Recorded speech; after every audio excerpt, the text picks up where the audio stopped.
Hey ho Pop Gengs,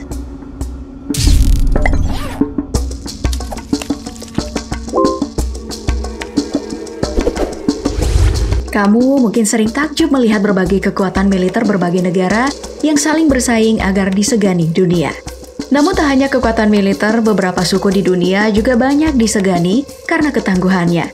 Mau tahu apa saja suku tangguh yang paling disegani di dunia? Yuk langsung disimak sampai habis. Kita mulai dengan suku adat yang ada di Brasil ini. Diketahui, Brasil memiliki sekitar lebih dari 100 kelompok pribumi yang terisolasi yang tinggal di dalam perbatasan Amazon.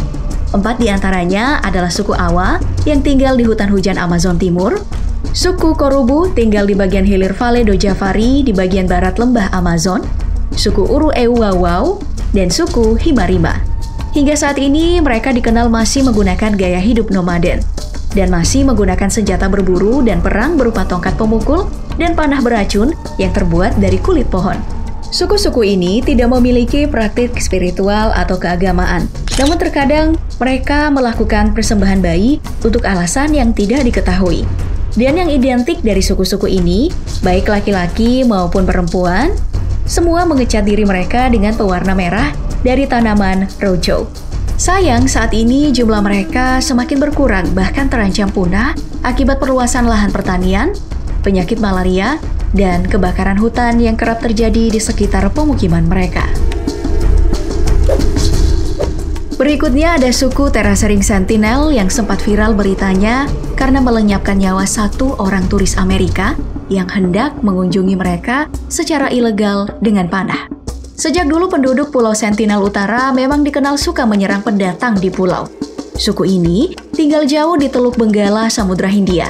Dan Pulau Sentinel Utara adalah salah satu tempat paling terpencil di dunia, berbatasan dengan India dan Bangladesh.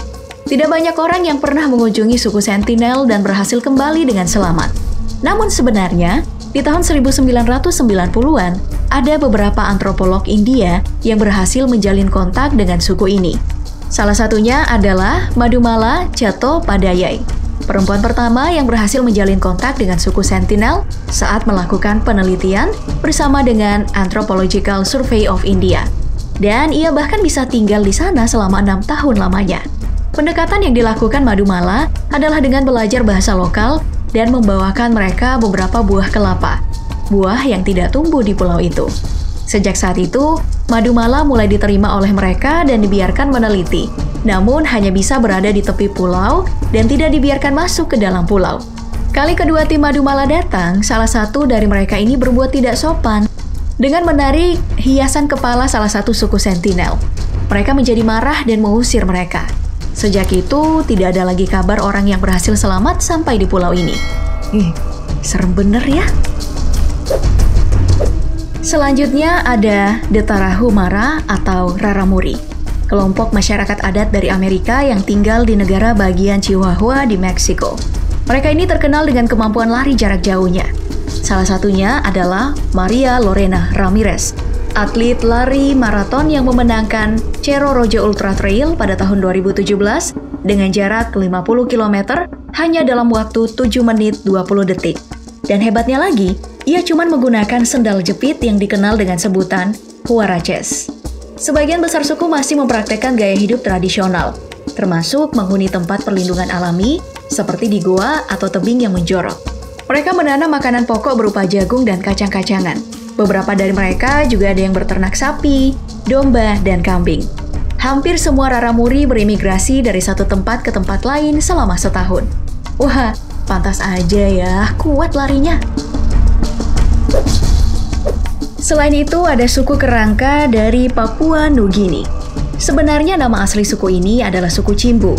Tapi karena mereka punya tradisi unik mengecat seluruh tubuhnya layaknya kerangka manusia, makanya lebih dikenal dengan sebutan suku kerangka.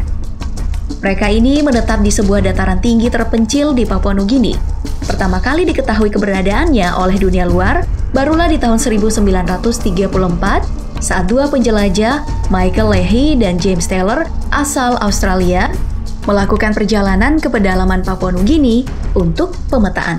Tradisi mengecat tubuh berbentuk kerangka dilakukan sejak dulu, bertujuan untuk mengintimidasi atau menakut-nakuti musuh mereka. Bahannya dari tanah liat yang dicampur dengan air dan abu yang dibakar dari berbagai jenis kayu. Namun saat ini, tujuan dari pengecatan tubuh ini berubah fungsi. Tidak lagi untuk menakuti musuh, karena nyaris mereka telah bersatu dengan suku-suku di sekitar mereka. Namun kini ya, lebih sering digunakan saat ada perayaan di acara adat Sing Sing atau Festival Gunung Hagen untuk berbagi budaya dan ritual bersama 60-an suku dataran tinggi lainnya selama 6 hari. Wah, kalau dilihat-lihat sih emang serem banget ya. Sama halnya dengan suku Yaivo, suku terpencil di provinsi Sepik Timur, Papua Nugini di dataran tinggi. Suku ini sangat jarang dikunjungi dan termasuk di antara orang-orang yang paling terpencil di Papua Nugini. Pada tahun 1988, suku ini dikunjungi pertama kali oleh penjelajah BBC Benedict Allen. Ia mengatakan kala itu, ia disambut dengan pertunjukan kekuatan yang menakutkan dan tarian energik di mana mereka ini menampilkan busur dan anak panah mereka. Lalu kedatangan kesekian kalinya di tahun 2017, ia sempat dinyatakan hilang selama beberapa hari oleh keluarganya. Namun akhirnya ditemukan. Benedict Allen menjelaskan kebiasaan suku ini mengutus para perempuan bertubuh kecil sebagai mata-mata untuk mengintai orang luar yang berusaha masuk ke kawasannya. Mereka dibekali 2 jenis panah, satu untuk menangkap ikan, dan satu panahnya lagi adalah panah beracun yang sanggup membunuh siapapun. Ada yang berani ke sini? Dan sekarang kita menengok suku Korowai yang ada di Papua, Indonesia. Baru ditemukan keberadaannya sekitar 30 tahun yang lalu. Mereka terasing dan hidup di rumah yang dibangun di atas pohon mencapai 50 meter dari permukaan tanah. Rumah ini sengaja dibangun amat tinggi untuk melindungi diri dari serangan hewan buas dan resiko banjir. Suku Korowai terkenal dengan perhiasan berupa kalung dari gigi taring anjing yang dianggap sangat berharga. Banyak orang yang takut pada mereka karena disebut-sebut sebagai suku kanibal. Namun faktanya, mereka tidak melakukan itu setiap hari. Kanibalisme ini sebenarnya merupakan bagian hukum adat dari suku Korowai bagi orang yang terbukti melakukan perbuatan terlarang atau hukuman untuk yang melakukan kejahatan. Dan hal ini juga semakin hari sudah semakin jarang terjadi. Syukurlah. Dan yang terakhir ada suku Surma yang identik dengan tradisi unik perempuan dewasa melebarkan bibir. Orang-orang Surma terdiri dari 3 kelompok etnis, suku Mursi, Suri, dan Mekan. Mereka tinggal di bagian barat daya Ethiopia. Praktik melebarkan bibir untuk perempuan digambarkan sebagai tanda kedewasaan sosial dan mencapai usia reproduksi, sehingga dijadikan tanda bahwa seorang gadis udah siap untuk menjadi seorang istri, sekaligus melambangkan kekuatan dan harga diri seorang perempuan. Lantas, bagaimana dengan laki-laki? Nah, di sini ada tradisi adu tongkat yang meski sudah dilarang oleh pemerintah, namun tetap kerap dilakukan. Adu tongkat tradisional biasanya melibatkan 20 hingga 30 anggota desa yang bersaing saling berhadapan dan akan meninggalkan bekas luka yang menjadi kebanggaannya. Pertarungan sengit adu tongkat ini sekaligus menjadi cara untuk menarik perhatian perempuan. Dan merupakan kombinasi dari seni bela diri, ritual, dan olahraga. Wow, keras ya kehidupan.